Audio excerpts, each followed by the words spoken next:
was ready. All right. Hey, veterinary friends. Welcome to the Veterinary Life Coach Podcast.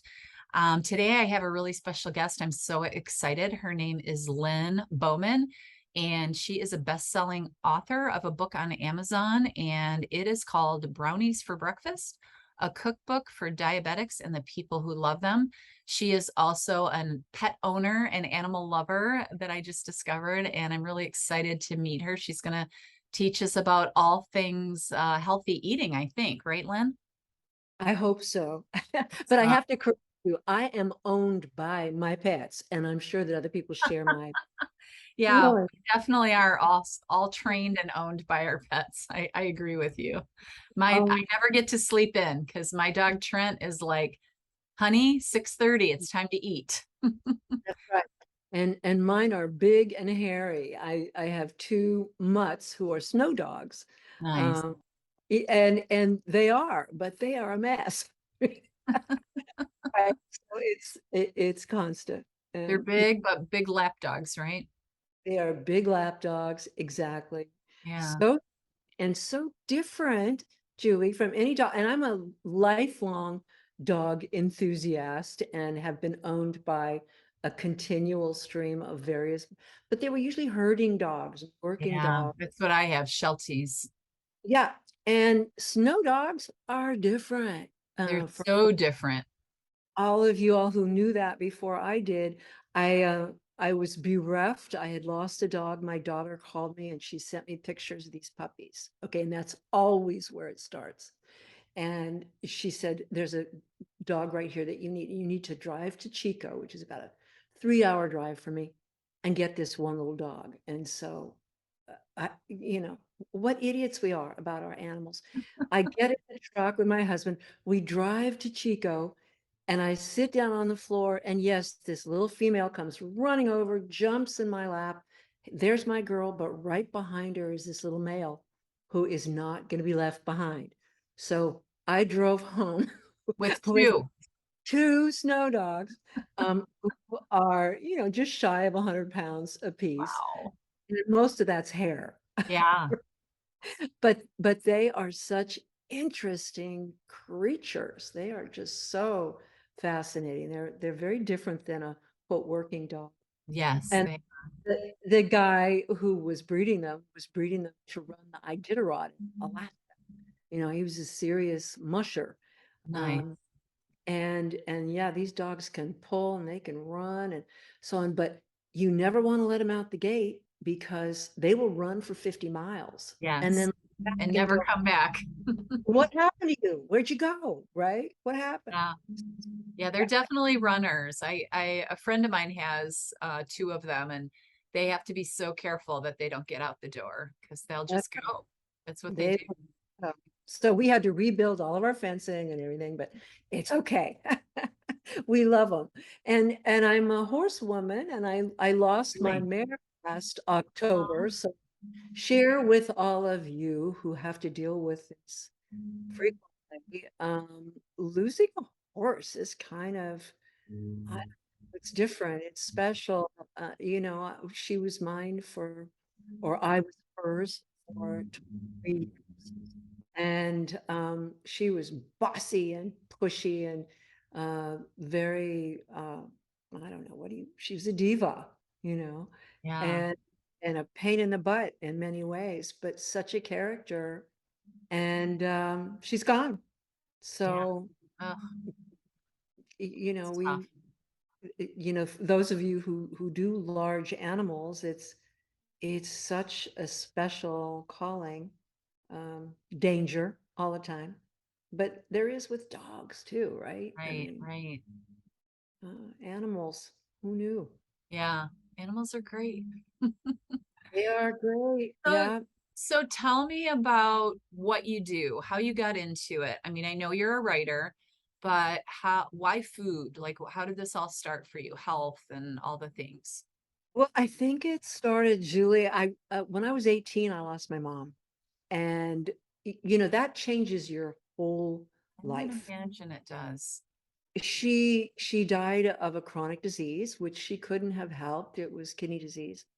but I was so affected by it. And only now do I realize how, and there's a book I want to recommend to everyone. If you haven't read Gabor Mate's new book, it's called The Myth of Normal. For anyone who is in healthcare or dealing with behavioral issues of any kind, please pick it up and read it if you can, because we all have trauma. It's just a matter of what kind and where and by whom and how we dealt and so on. Mhm. And and so I just now am looking back on how my mother's health or lack of health affected my whole life's path. And I was diagnosed in my early 40s with type 2 diabetes. Mm. And I was also the single mother by then of three little ones, three, I mean, all in Pampers at the same time in those days. Uh, so I resolved that I would do whatever I had to do to stay on my feet. I was the single source of income and sustenance for the kids. So I was not going to leave them. I was going to do what I had to do. So I started researching. I had always cooked because I never had any money. Right. So, Yeah, and if this, you don't have money, it's better to cook, right?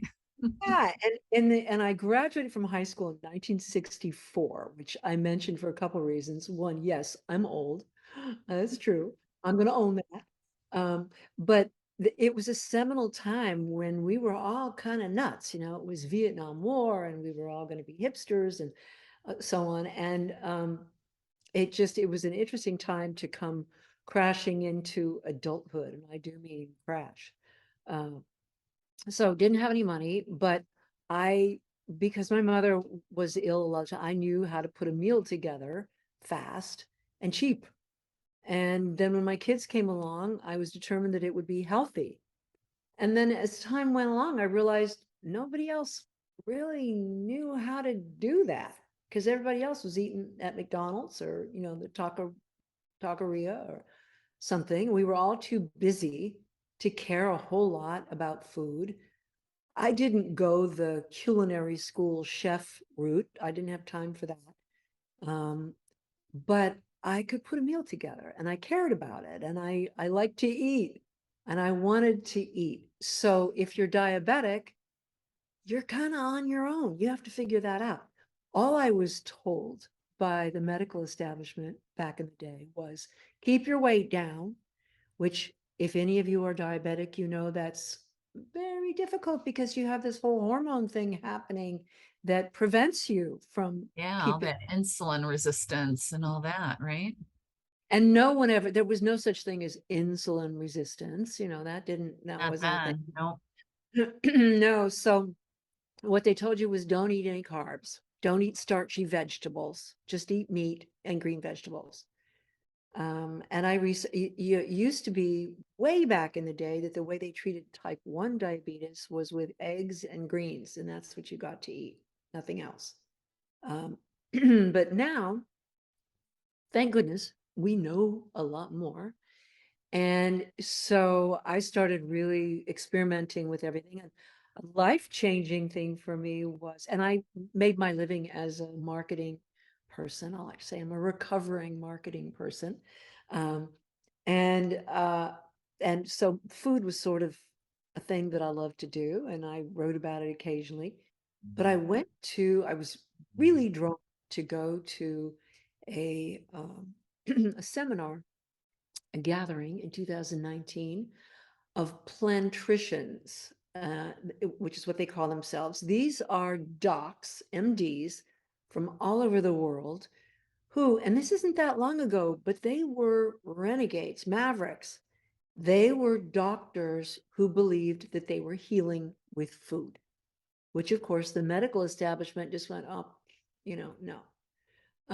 But these were classically trained allopathic docs who were going, and they included some big names you might know. E. Colin Campbell, those of you who have read anything about, he did the China studies, a big seminal book for nutrition work. And Dean Ornish has been in the headlines on and off for many, many years, decades, because he came out and said, you can reverse heart disease. And of course, everybody said, no, you can't. He said, yes, you can. And you do it with food. And he had the receipts. He could prove it. But still, so these guys were gathering in Oakland, California. And I went, I'm not an MD, but I'm writing about them and I want to go. And so I spent my money and signed up. And for 5 days, I watched PowerPoints, talk about torture, on behalf. On nutrition, right? Yes. Okay. Those of us, we go through vet school and we have to take nutrition. So I think a lot of us know that that is a little painful. Very difficult. So this was from 8 in the morning until 8 at night. Plus, then we would gather around the communal table to eat. And of course, I'm going, this is not good food. I see that it's fats and everything, but come on, people, you should be sort of demonstrating. And it was at a big hotel. They probably never done a vegan or a vegetarian event in their whole careers, but that's what it was. So I would pick at the food and then go back and sit down and watch more PowerPoints, 5 days. But here was the thing, it was data and more data and more data. And you can't look at that data and listen to these guys who are doing the surgery on people, who are cutting open 8, 10-year-old kids whose veins are all full of plaque. You can't listen to their stories and look at these slides and not go, oh, What are we doing to ourselves, huh? what in the world are we doing to ourselves? What am I doing to myself? Right. So I had gone to this event with this book half done, and I had a little piece that was kind of about it. And my plan was to talk to these docs and say, is this something you could use? Would this be helpful to you? Well, that plan went out the window because I wanted to come home and completely redo what I was doing. I shouldn't say completely. A lot of what I had was useful, but I got in and my husband picked me up. And I said that thing that every husband dreads more than anything. You're all familiar with this. I said, honey, guess what? He's like, what? I said, I'm a vegan now. And he said, oh, that was kind of quiet and a few more blocks. And he said, okay, I'm in. I truly love this man. 33 years next month. So we immediately came home, threw out anything that needed to be thrown out. It wasn't vegan. That wasn't vegan. And we were vegans because I was determined. I had just had my blood work done, Yeah. happily. And I was going to use myself and my husband as my research subjects to confirm what I had just seen in this big hoo-ha. And that's when had you already been diagnosed with the diabetes? Yes, I was diagnosed in my 40s. So I had maintained pretty good numbers for a diabetic, Right. but I had told, as everyone who has experienced this has been told, it's a progressive disease. This doesn't get better. It's progressive. So just be prepared as you get older. This does not get any better. It's going to have to, we'll have to increase your medications. Yeah.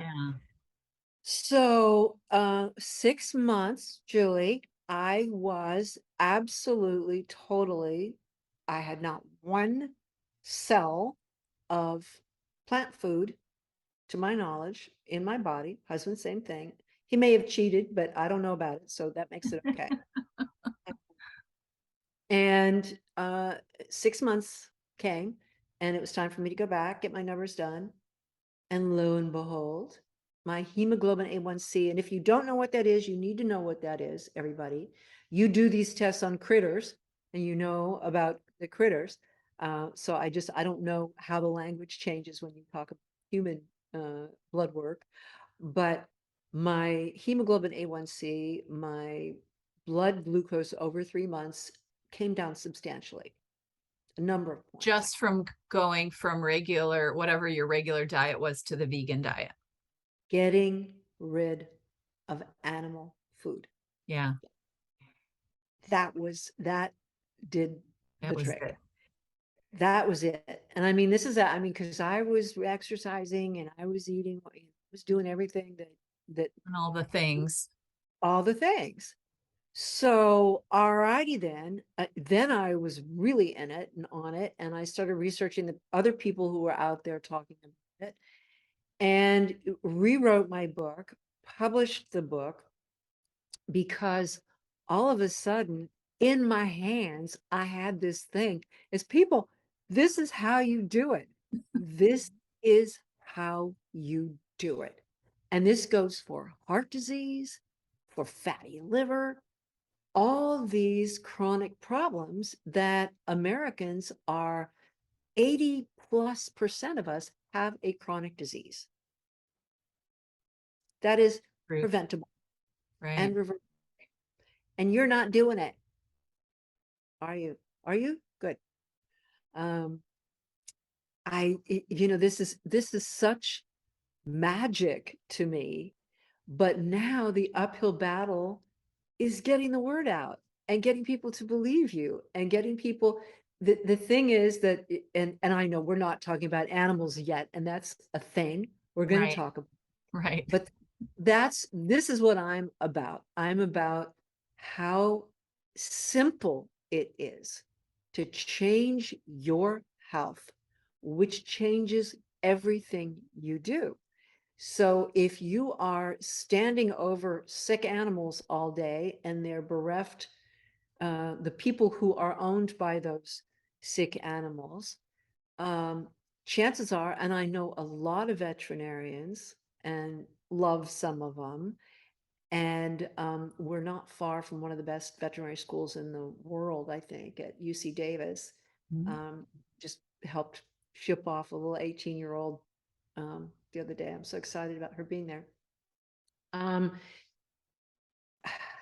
this is a thing that affects your mental health. It affects your physical health. It affects everything you do in your career. And um, the thing that I've more than once said to people in the field that you're in, veterinary medicine, I know for a fact that you care more about what your Labrador retriever is eating than what you are eating. That's true. We I mean, I think that that's very true. And that's one of the reasons that I wanted to bring you on here to try to just have that conversation. Like, even if you want to get a little bit better, like what are the steps, So I'm I've got excited. right there. You got it all figured out. Yes, Yeah. because it's not, there's nothing complicated about it. I mean, there are plenty of people out there charging you to take a course or, to come to, enroll, come stay in my spa for a week, Right. whatever that. And I encourage, if you want to do that, great. But it is so much simpler. And again, bringing it back to the dogs, I mean, I'm giving my dogs, one of them gets Apoquel and the other one, they both get salmon oil, and um, they get the little round pills that are good, and the other one gets Rimadyl. And, look at what we do with our pets. And then we feed them. I buy this horribly expensive organic, specially prepared food for senior dogs because they're Right. 12 now. And then I grind up little things and I give them little eggs and I do I mean, oh my gosh, right? Yeah. What we do so that, in my case, it's Hetty and Vigo, so that Hetty and Vigo have exactly what they need. So their coat will be shiny, so their skin won't itch. What about your coat? What about your skin? What about your teeth, right?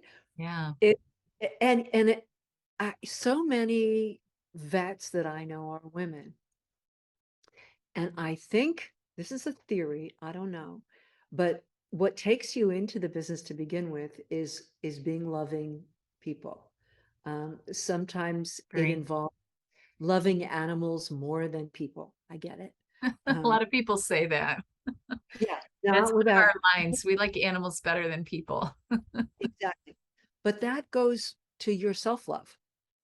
And I think many of young um, are reluctant to give yourself the loving care that you give these critters.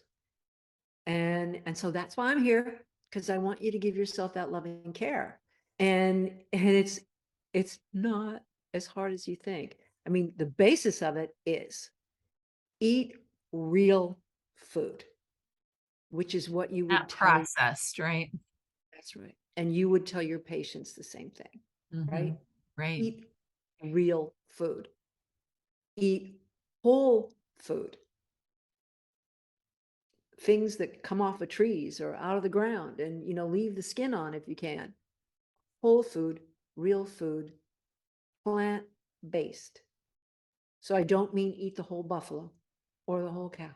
I eat the whole pear, right? Yeah. Eat the whole arugula leaf.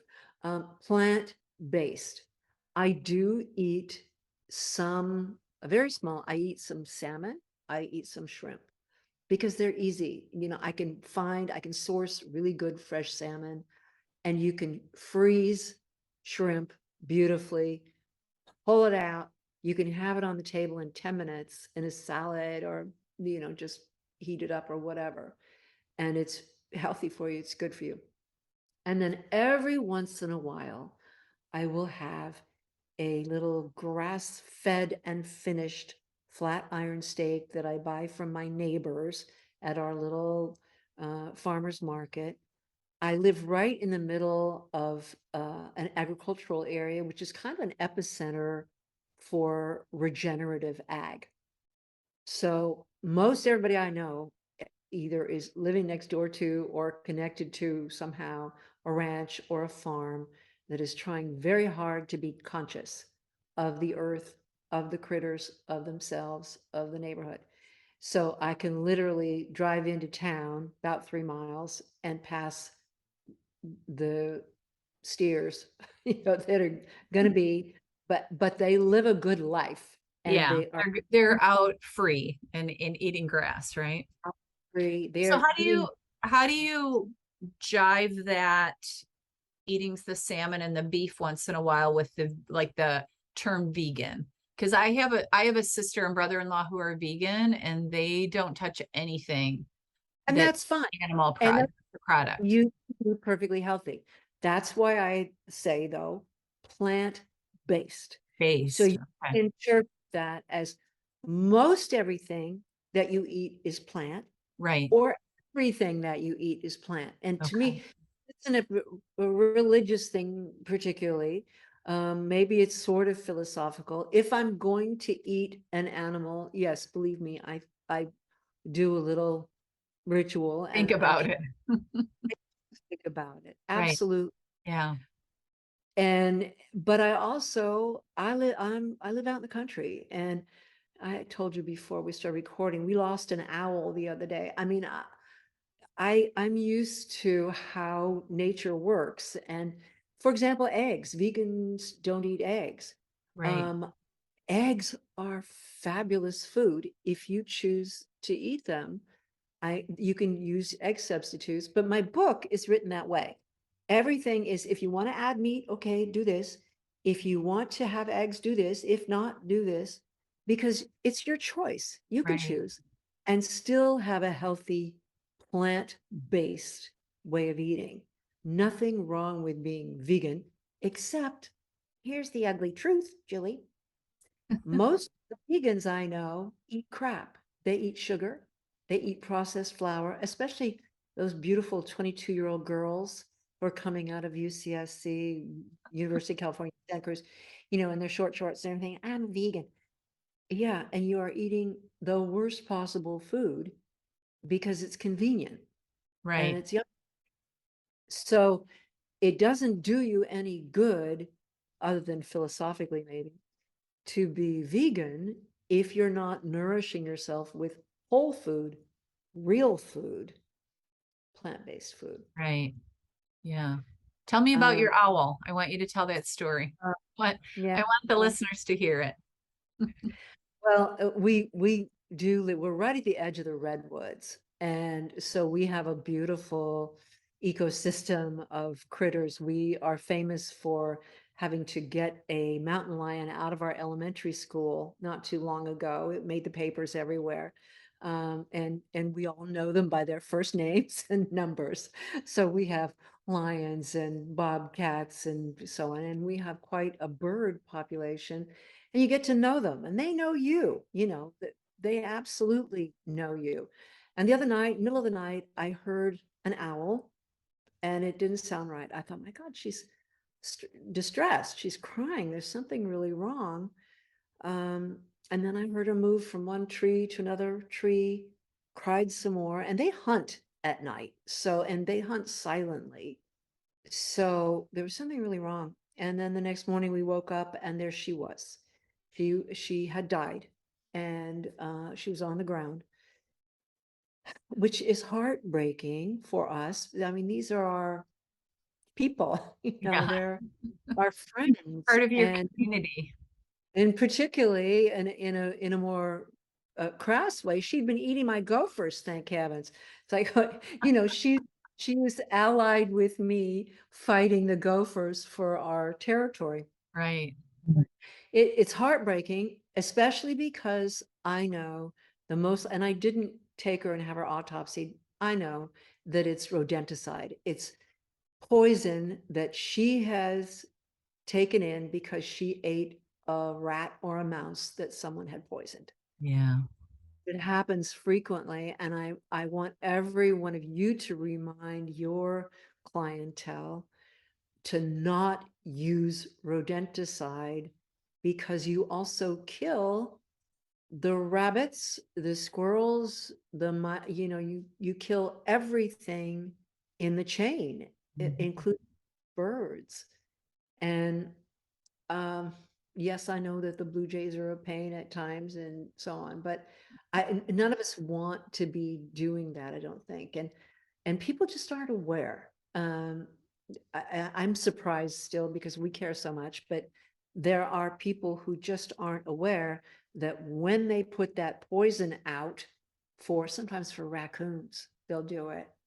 Um, it kills everything up and down the chain. Yeah. So please don't do it. I mean, we use electronic traps. We do trap rats and mice, yes, but Right. they are killed instantly electronically. And nothing gets hurt but that mouse and that mouse's family, I suppose. Yes. Yeah. Uh, And their family. their family. And believe me, I think about that. We're all suckers for these little things. I know one time I used to go to my kids' band camp and I was kind of in charge. And I remember one morning these girls called me from their cabin and they were screaming because they had seen a mouse. And so I had to call the camp director and he came over and he set some mouse traps. Well, then the next morning they called me and they were really screaming because they caught a mouse in their mouse traps. Oh boy, yeah. And they were But so all heartbroken. And I said, well, you guys, the mice were getting into your food, the mice were in your beds. I'm like, you can either like keep them or we have to get rid of them somehow. But it was pretty funny because they were like, oh my gosh, we killed Mr. Mouse. Now what's his family gonna do? And so it and reminds everybody's me of that. with the tales, the fairy tales and the Disney stuff about all Yeah, it just the reminded me of that because they were really wanting to get rid of the mice until they actually got rid of one and then they freaked out. I'm like, yeah, this is what you guys wanted us to do, and here it happened. So, but and that's fun. another thing, we have our friends, the gopher snakes, right? Oh, Um, and we love our snakes. It's like, come on in, come on, you make yourself at home under that bush, yeah, we nice gophers for you. I mean, it's one of those years, kind of like Australia, where the rats, the mice, and the gophers have taken over.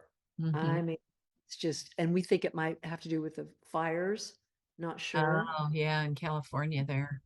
Where we are, the fire came to within a quarter mile of our house, and Wow, we had to wow, wait. it's So lucky. yeah, so we're all a little, Yeah, hinky. that would be. But, when you live in a place like this, it just all becomes part of your life, all these Yeah. creatures. Yeah. Uh, So, So tell me, maybe just practically, or maybe just some rules that you can give us, those of us that are wanting to eat better, wanting to have better health, maybe some people that are overweight or on the verge of type 2 diabetes, which is really prevalent right now. Where do you tell them to start? Like, what is your practical advice for us that want to do better? love that question because it's simple. And that the first thing I want you to do is quit sugar. I don't mean cut back. And the picture I want to paint for you is sugar is actually more addictive than heroin. There's lots of science behind that. And if I said to you, well, I'm addicted to heroin, but I'll cut back. I just want a little bit with my coffee in the morning. Right. What would you say to me? Listen, old lady, You're crazy. Yeah. crazy. Just drop it like a hot rock. So quitting sugar does so many good things. Your kids need to not be eating this. Your parents need to not be eating this. Nobody, your dogs, nobody in your family or your circle should be eating sugar. And people go, well, fruit, no, no, no. I'm talking about processed cane sugar. And I am talking about everything that you eat in a package, a jar, a bag. You're going to hear my voice, whether you like it or not, next time you, and I want you to read that label. And I particularly want you to I did this with my kids, read it aloud. And then I would make them read it to me. And then I would say, do you really want to eat that? And of course they'd go, no, because what is that? Right. What is it? You don't know. And one of the things that came as a bit of a shock to me as I researched all of this over the past few years is to learn that there are people in buildings in New Jersey whose whole career is around engineering food for craveability. Have you heard that term? I I guess I haven't heard it quite that way, but it makes That sense. They want people to get addicted to it, right? yeah, that's the industry term Hmm. on which you get judged. The quality of your work has to do with how craveable your products are, because that's shareholder value. Wow. That means people keep buying and keep eating, and they cannot literally stop eating. Let that sink in. You can't stop eating on Yeah. purpose so that they increase their shareholder value. And you are buying that and eating it, and you're feeding it to your kids. And I want you to stop And right you're now. making them rich when And you you're could be, you could be rich. making you sick is making them rich. Yeah. Just let that really sink in. And if you think I'm exaggerating, and I would understand if you did, read Michael Moss's book. Hooked is one of them. There's been so many in the last few years, lots of good stuff written about this. I am not making it up. Right. And you all have been so busy taking care of your practice and taking care of your animals. I understand that you might have missed some of this stuff. So I'm telling you, first thing you do is you quit sugar, quit. And then you're going to whine about, well, what does that leave? Wait, if I can't eat anything in a package, it leaves everything good. Stuff you never thought to eat because you were so busy stuffing your mouth with pizza and Doritos.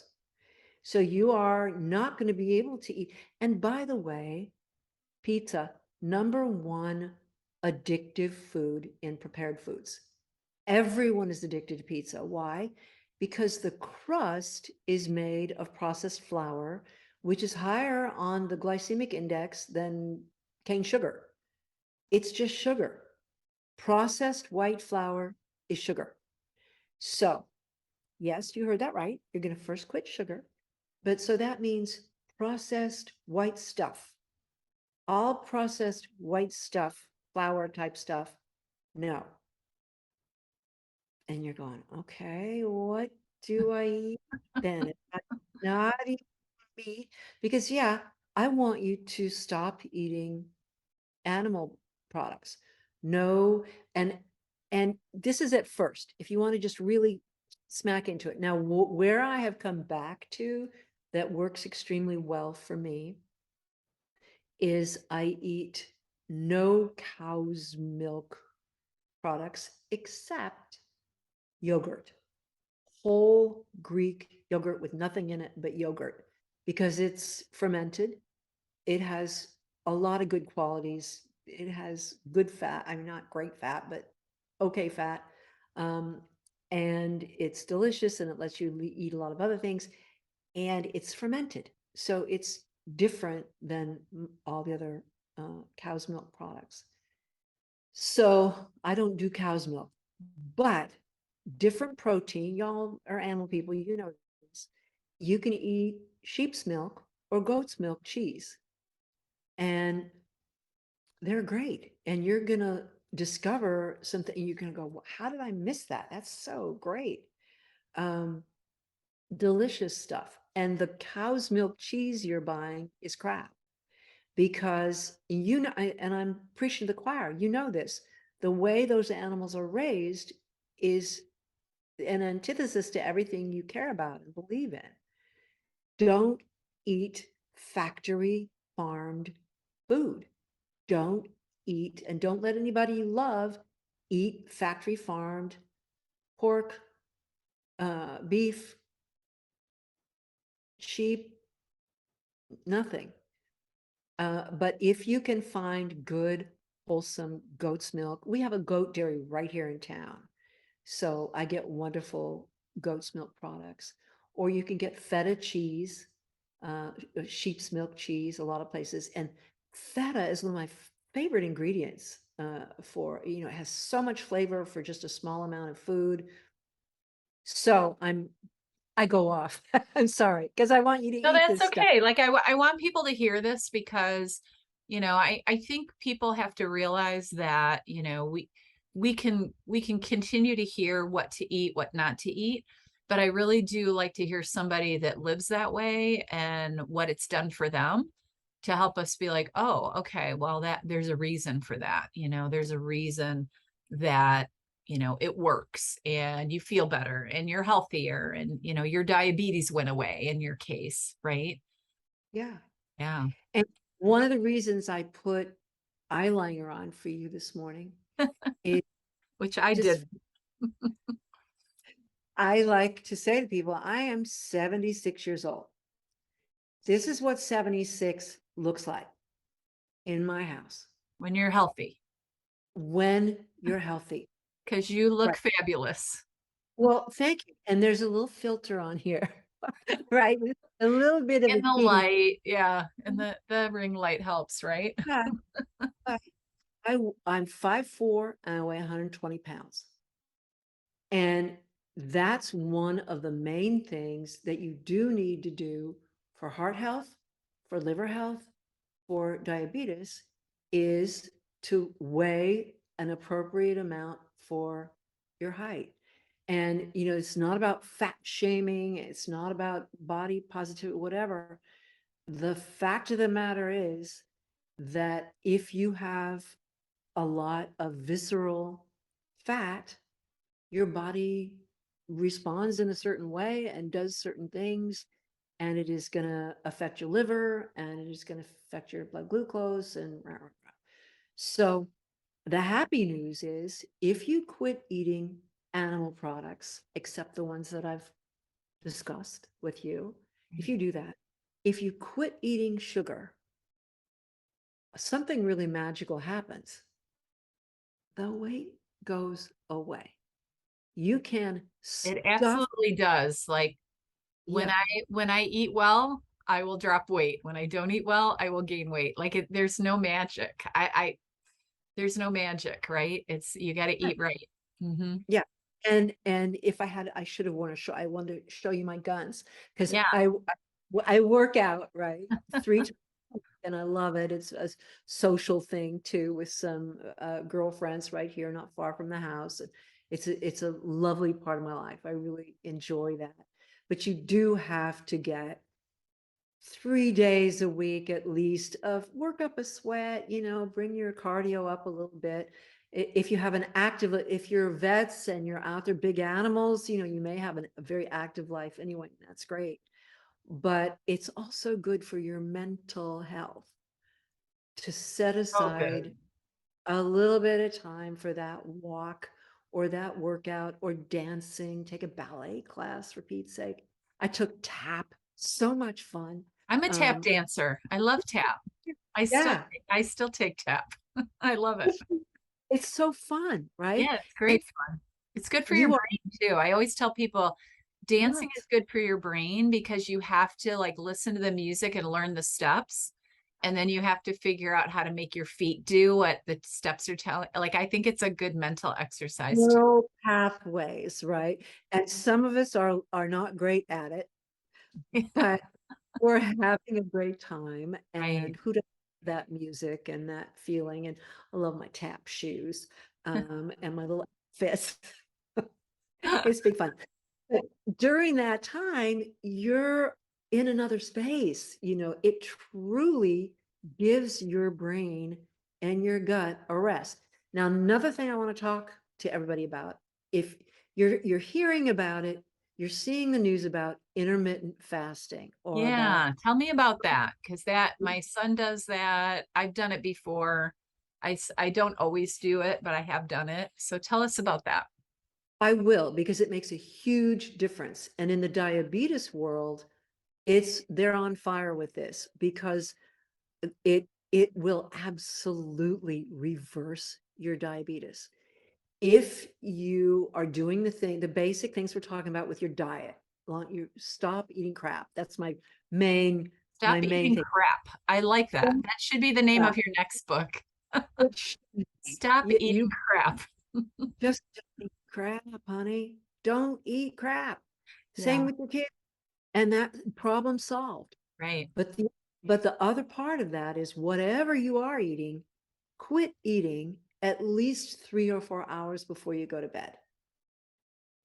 At Yeah, least. I think that's a big thing. I don't know how other vets feel about this, but this is one of my challenges is I don't eat a lot during the day because I'm working, but when I get home from work after being there for 10 hours, like you really want to eat. And sometimes we don't get home from work until, 7 or 8 at night, or I'm coaching. And so then like at 9, I'm like, oh, I need to have dinner. It just doesn't work. Like, Do you hear yourself? Yeah. yeah, it's bad. Like I know it is because I don't feel well when I go to bed with a full stomach. I don't feel And well in the morning. Yeah, yeah, it's not good. you all are geeks to some extent because you've been through veterinary school. So I know you, and I know this is familiar to you in some ways. It's my favorite new word. I didn't know this word, but maybe you do. Autophagy. I don't know if I Anybody? know that word. Oh, I'm so excited that I Explain know it to something. me. Probably everybody else out there knows it, but Maybe. Okay. Autophagy literally means self-eating. And what it means practically heard is that. that your cells have a job to do at night. And and this also has to do with circadian rhythm, and again, with animals, you're familiar with this. Well, we are animals, and we want our animal self wants to sleep when it's dark. And in order to sleep and you also know that you don't heal unless you are in deep sleep. You know this.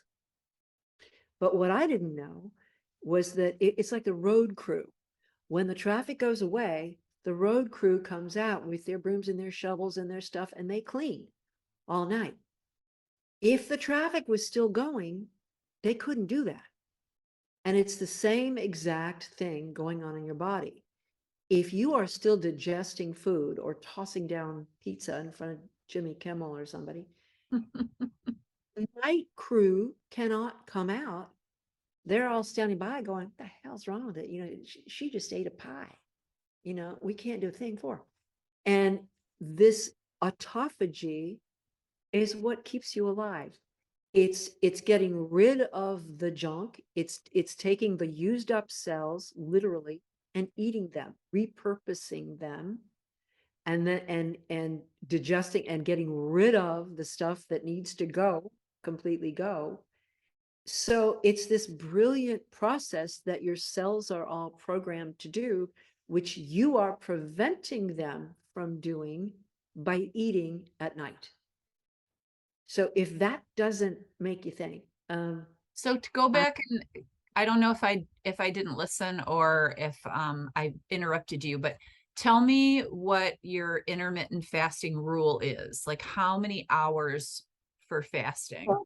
and what they say is to get your autophagy working, you need at least 16 to 18 hours Of of no not eating, food.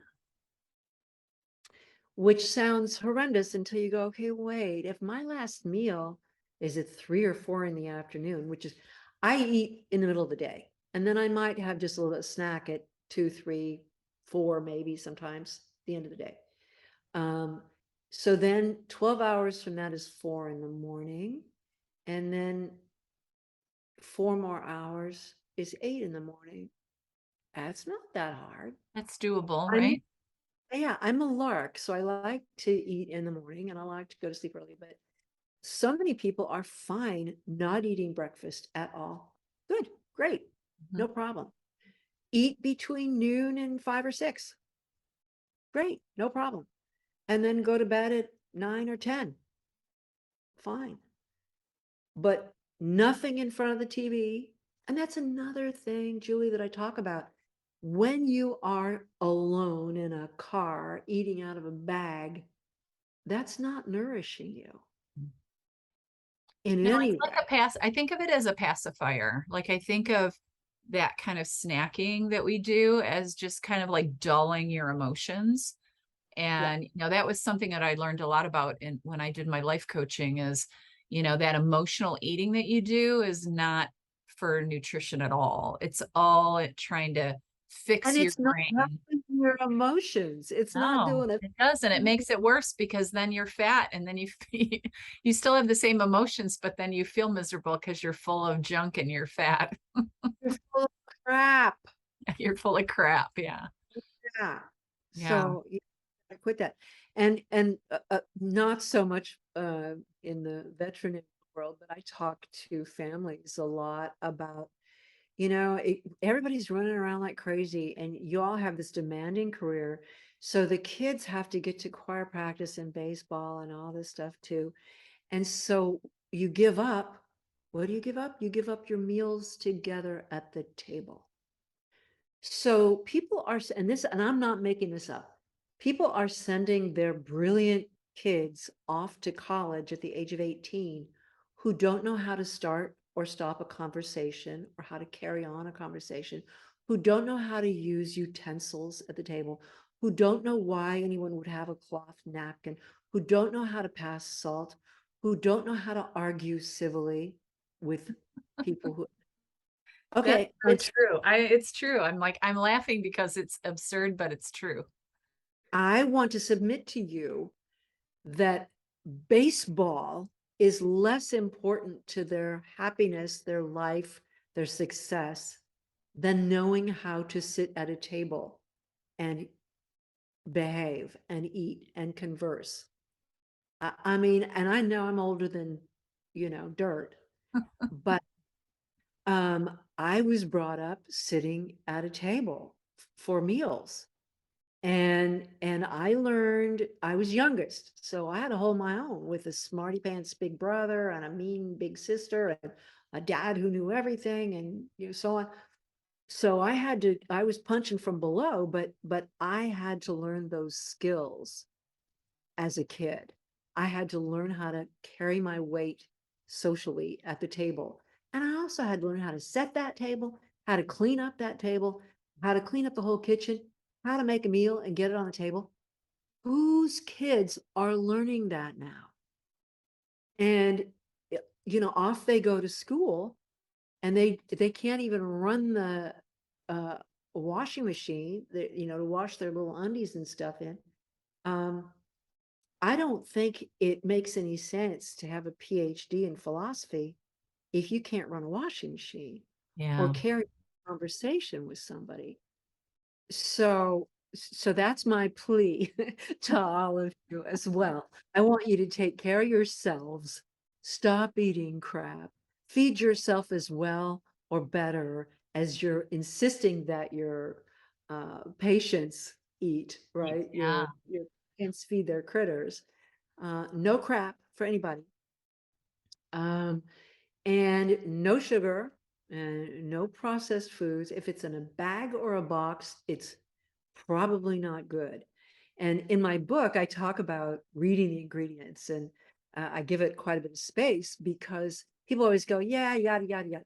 No, I want you to make this a practice because that one thing is going to change the way you think about food. And I have a spread where on the left is my donut recipe. And there are several donut recipes, by the way, in the book that are all fine. You'll love them. Your kids will love them. Super easy to make. You're going, wait, donuts? The book is called Brownies for Breakfast, and I mean it. My brownie recipe is made with pumpkin, just good old pumpkin, nut butter, eggs or egg substitute, cocoa, just cocoa. Yeah. The difference is that it's sweetened with monk fruit, and I have a whole list of other sweeteners that are excellent that will work fine. You know, everybody's going, oh, that equal, I can't, and stevia, I don't get the book, or actually just go on my website and lynnebowmen.com and sign up on Lynn's list. It's right on the front page. And I will mail you the brownie recipe and the list of sweeteners and what they are and why and so on. Free, no obligation. I will just mail that to you because I want you to have it so you'll stop eating crap. Yeah. That's Um, you're going to stop eating crap, but you're going to eat the brownie and you're going to go, wait, that's the best brownie I ever ate in my life. Yes, it is. It's fantastic. It has no sugar, no flour. The only oil in it is from the nut butter. And you're going, wait, that means there's protein and good fat and a vegetable? Yes. And it's a freaking brownie. It's delicious. so And you there's can a way freeze. to do it. You can absolutely, but okay, here's the caveat. Here's the bad news. You ready? Somebody has to cook. Yeah. Yeah. That what I like when you say read the labels, what I like about that is I think that even if you started doing that, you would slow down, because I think a lot of our problems come from that rushing. And it's like we rush in from work and we just want something to eat because we haven't eaten all day. And then we just grab the bag or the, like jar of nuts or whatever that's sitting there and we just start shoveling them in. But I think if you took a minute to stop and look at the label and then make your choice, you probably would. You probably would make a better choice. You will. Mm-hmm. And when it comes to if you've got kids, it's not about what you say to the kids, it's what you do. If you do it, they take that as, well, mom does it. So that's got to be okay. So I just remind you of that. Um, you know that, but there's nothing complicated about any of this. It's just making the decision. And people so often ask me, well, yeah, but food's gone up. And, when you eat this way, if you're having to go and source fresh food and grass fed and everything, it's so expensive. No, it's not. I'm sorry, no. Celery has always been cheap and it's cheap. And, even arugula and some of these things. And when all the brouhaha happened about, you had to, the pandemic was coming and the shelves were empty and And where are you stock getting this up. from? Well, I was totally alone in the produce department and there was all the food you could possibly eat in the produce department. No problem, They right? were just cleaning out the prepackaged stuff, right? The, the crap aisles were distressed. but the produce department was just fine. Nice. Somebody does have to make something, but in my book, it's your 8-year-old can do it. Your 85-year-old cranky daddy can do Yeah. it. It's not hard. It's not complicated. I don't even measure. I'm not good about measuring everything, Julie, That's good because I'm not either. So and I tend to kind of riff on stuff. It's like, well, I don't have any of this. So, but I think that's the way and so that's the way the book is written. nice. It's for those of us who want to get her done and we don't want to spend a whole lot of money doing it and we want to do it fast. And so circling back to the business about eating at the table, I just want everybody to walk away thinking too, what matters more for me, for my family, for my health, even for my health as it affects my patients and their human guardians. What matters more? Where should I spend my time? What is it? And we have completely thrown eating out as a thing that matters because we're That's the just so problem. busy, doing all the rest of this stuff. And also because and you all in this business, you care ethically about how animals are raised, how whether they're eaten or not or whatever, how they're cared for. You're deeply caring people. So eating ethically, guess what? Turns out to be eating healthy and taking better care of your spirit and your body. So what's more important than that? I Yeah, don't know I what. agree with you so much. Yeah, I'm not a great cook, but I do when I do settle in to do it, if it's a reasonable recipe, I enjoy it. I think it's good for your mental health in a way to prepare the food It's and then sit down with your family for sure, right? Yes, and I'm going to grab this because I thought I usually have it right next to me, but I'm always waving it around. So this is the book, Yeah. and it's very Oh, color. look Oh, at there's your my. pretty pictures. There's your donuts. Okay, but what this is, these are the ingredients in a certain popular drive-through donut. Okay, These are the ingredients in my donuts. nice. So that So short list is yours, and that whole page is the Krispy yes. Kreme or whatever. I don't know what company. Now you said that, I didn't. I know I might get in trouble for that. They might kick me off of YouTube, And very small type, you'll see. right? So Yeah, plus I would defy you to actually pronounce most of what's on this list. right. Nice. Or even, wait, what was that? And so this is the famous brownie. This is Mimi's Badass Brownies. Oh, I love that. I'm gonna And make those. I'm gonna get your book and make those. good. And I also, people ask me who took the photographs. Yeah, That's pretty nice, isn't yeah, it? it's pretty. Yeah. Stewed apricots. Oh my gosh, this is just one of the most divine things in the world. Well, I took them, and the reason I took them with my iPhone is because I wanted you to be able to go, well, if she can make food that looks like that, uh, it wasn't a stylist in there putting oil on stuff, to make it Yeah, look because a yummy. lot of times in the cookbooks you make something and it doesn't look the same. Okay, this is rhubarb, the pink dessert vegetable. I like to think of it as celery and drag. Yeah, that's cool. My grandma Uh, used to make rhubarb, something out of rhubarb, and it was so good. And it grew like right across the street from her house. She'd go over there and pick it and then come home and make it. And it was so good, but I've never cooked with rhubarb.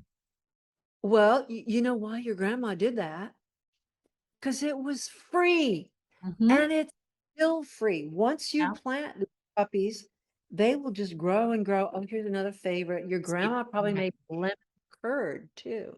Oh, Did you grow up eating lemon curd, which is the I same don't thing? think so. I don't remember eating that. My grandma was Polish, so anything that was Polish, Right? we ate. Is lemon curd Polish? I don't think so. English, I Yeah, think. yeah, And probably. pear upside down K. Nice. So you are not going to starve to death Yeah. E- So when you're telling us no sugar and then you're showing us all these desserts, I think that's a good point because, everybody thinks, oh, I'm going to suffer and I'm never going to have anything sweet in my mouth again. But you've got like all these desserts in your cookbook, which are healthy. Pies, it's all in here. Yeah. And the basic stuff. So you can go, well, wait a minute, I could make this kind of pie. Yeah, you can. Just do it with this kind. And Yeah. then stuff that may be slightly unfamiliar. Here's cowgirl caviar. Oh, That's me nice.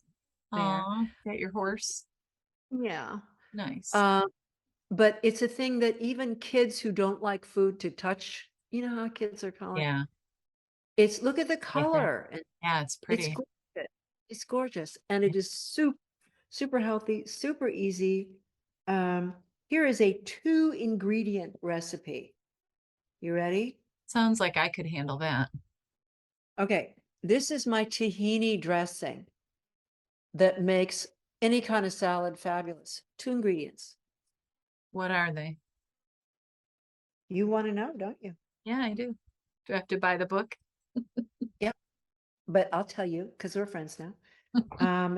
It's tahini plus really good vinegar. Oh, Done. okay. And you can put salt and pepper on it if you want. But these are the things that you've got your fridge is full of those crappy purchased dressings. If Right. you will read the ingredients on those awful dressings plus they've been in there for how long? How many months? Yeah. Yeah. They're full of sugar. I know that. And they're not good food. Mhm. And look what I mean, when you taste this tahini dressing, you'll go, wow, I made that with 2 ingredients. Here's mac and cheese. Everybody likes mac and cheese. Who doesn't love mac and cheese? And this is better than whatever you've been making. And you're going, how in the heck does she make that out of? Okay. I use brown rice pasta, no So it's flour, gluten free. gluten free. That's good for me because I don't do well And with gluten. nobody does well with gluten. And we have a country full of people who are eating nothing but. When you think about I think that's how it happens, right? Like I think we've eaten it for so long and then we become allergic to it or intolerant or like it's only been in the last, I don't know, 5 or 6 years that I discovered that it was a problem for me. And it probably was a problem before that. I just didn't realize it. And Julie, it's a problem for everybody. It's Mhm. not just you. Right. Most Americans are eating white bread in some form 2 or 3 or 4 times a day. Yeah. Ugh. And they're eating ground beef or pepperoni, right? I know pepperoni is probably the worst. It's so greasy. I mean, if you allow yourself to see the data, you all are medicals. You know that preserved meat products are cancer causing. Yeah. We've got the receipts. We've got the data. They cause cancer and you're still eating them. Really? Yeah. Why is that? Why is that? Awesome. Who benefits from that? Okay, so my mac and cheese is made with brown rice pasta, cauliflower, I love veg vegan. There's some very good vegan feta cheeses on the market if you're vegan. I've tried many and they're good. There's also good vegan cheddar that's in here. And also vegan mozzarella, provolone, parmesan. Put some of that in here. Salt and pepper. Truffle salt, one of my secret ingredients that makes so many things really good. I talk about that in Dijon mustard. Yeah. And some multi-grain chips if you have them. If you get a really good quality chip, they're available out there. You can put them on top. And nutritional yeast flakes. That's my mac and cheese. And I have never had a complaint. I mean, kids, you don't say, here, kids, have some healthy macaroni and Right. Yeah. cheese. Don't say that. Just put it on the table. Here, honey. Here's Yeah. your favorite mac and cheese. They don't know it's full of cauliflower, Right. you know. And if you tell them later, they'll end up bragging to their friends about it. And there's nothing wrong with that. It's like, I just ate a whole bunch of cauliflower. And it was really good. Yeah, Great. it works. So these are all, you can tell these are simple. And here's another trick. What you keep in the fridge for yourself. This is called simple slaw. And if you have coleslaw in the fridge, you come tearing in the house, you're starving, you don't know what to do for dinner, eat some coleslaw right now. Or make Oh, a yeah, grill. coleslaw is good. I like it. Every and mine is great. Gotta tell you, it's really good. I mean, potluck dinners. I've been told your coleslaw was the very best. So, Awesome. um, it is awesome, and it's little tricks like that that instead of grabbing crackers or sweets or something, grab some coleslaw. You like it, have a few bites of it, and your stomach will go, okay. You can also make grilled coleslaw and vegan cheese sandwiches out if you're able to get good bread. And here's how I define good bread: sourdough, whole grain, and if you have a bakery where they use heritage wheat, so not the kind of wheat that's been bred with the modern breeding. It's the old kind of, it's what your grandma ate, the kind of wheat that she ate. It's very different chemically than the wheat that they're growing now for mass production breads. Um, so we've got it. I mean, of course, San Francisco, you would expect. There's a great bakery or two in Santa Cruz, California, but they're all around. So look Yeah. for a bake that's really baking responsibly, and it's delicious. It's Yeah. so, you can freeze it. So I could go on. Oh, and smoothies. What really works in smoothies? Yes, good food. Here's what I'm making when I'm done with this show. I'm going to go in the kitchen and make summer squash casserole because I want to eat up. We've got some really great summer squash, a variety of it in the fridge that we bought at the farmer's market. And it's just onions and squash and some cheese and some truffle salt. Cook it up. And and then you've got this whole casserole that you can eat for days or freeze some of it or whatever. So this is not like, what would I call it? Haute cuisine, It's kind of Us ordinary. regular folks can make it, right? Us working mothers and working folks that are at work all day can make these easy recipes. And And I then or also make them on Sunday and eat them all week, right? do that. And there's a soup recipe in here that you do just that. You make it on the weekend, and then you can make 6 things out of it during the week. It's fantastic. It's called Genius Soup. But I love reading those stories about the celebrity chef when he's asked, "What do you eat when it's late and everybody's gone and you're starving? What do you eat?" Well, it's always this stuff.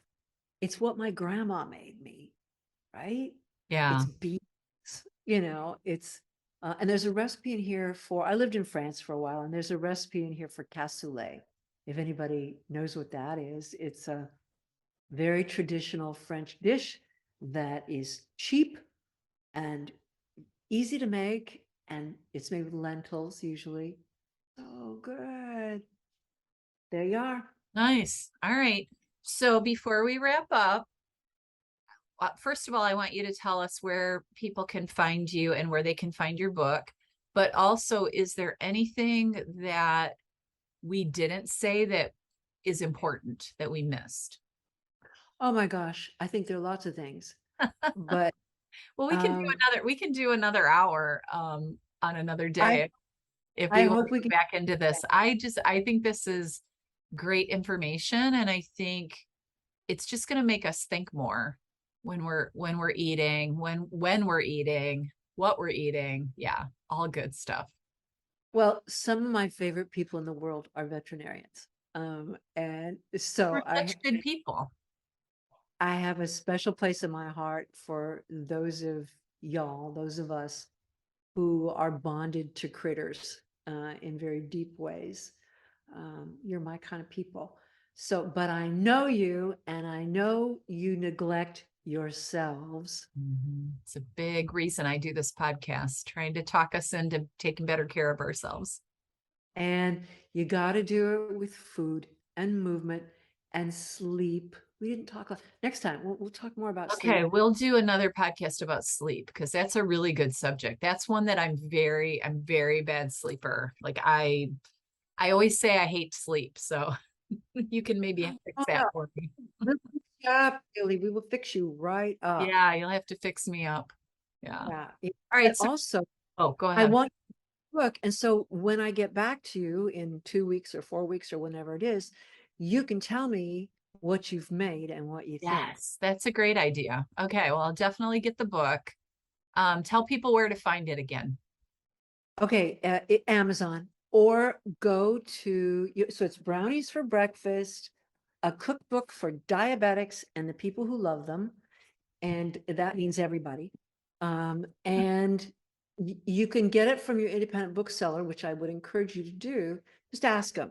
And they'll say, well, I don't have, no, order it for me, because they can get it from their wholesaler. Ingram Spark is where they buy books, and they can get it. And that's the same as ordering it on Amazon.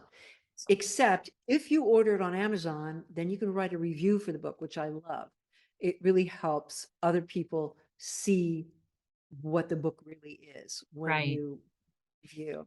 Okay. So, Great. and my website is lynnebowman.com, LYNNEBOWMAN.com. So sign up on my list right now so I can send you the brownie recipe and send you the piece about sweeteners, so you can stock up on what you need to start cooking this way.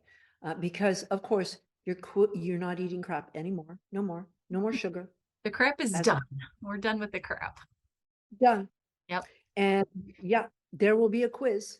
So Awesome. Well, thank you so much. This has been fun. I've really enjoyed talking to you. We'll definitely want to do it again, and I'll get the book. I want to make the brownies. That sounds amazing. they're really great. Okay, Yeah, Julie. sounds good. All right. Have a beautiful week, everyone. And go buy Lynn's book. Eat better. Don't eat any sugar this week. All right. Bye, everybody. Crap. Don't eat crap. That's right. Thanks, Lynn. Bye. Bye.